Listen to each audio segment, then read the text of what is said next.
Yun, good afternoon guys. So, welcome to our YouTube channel. So, pasensya na kayo guys kung ngayon lang din ako nakag-update sa inyo. Kasi wala tayong may upload sa ating vlog. So, ngayon guys, i-update ko lang kayo na hindi pa kami nakakabalik dito para pumalaot.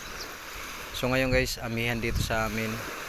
At saka hindi pa kami nakakabalik bukod sa dahil sa hindi pa rin dito sa ngayon, ah, wala pa rin namimili ng mga isda dito sa amin guys, gawa nung nangyari dito.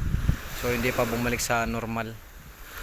So ngayon guys, amihan dito sa amin, kaya ngayon temporary muna na ito guys, yung pambot na ginagamit namin para sa pangmaramihan na huli.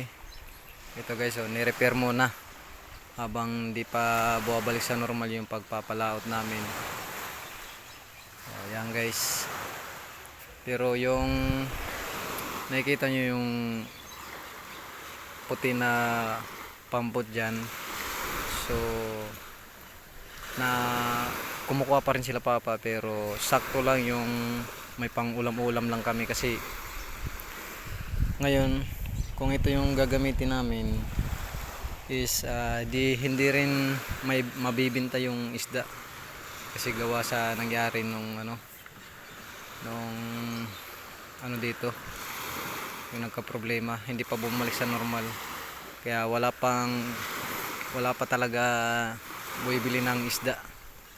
So pag bumalik na sa normal, so yun, makakapag update na tayo lagi sa ating YouTube. So ngayon guys, pagpasensyaan nyo muna dahil ngayon hindi pa talaga bumalik sa normal, kaya ni-repair muna tong pambot habang hindi pa kami nakabalik sa dati. Ayan guys, ni-repair muna. So hanggang dito na lang guys yung ating video.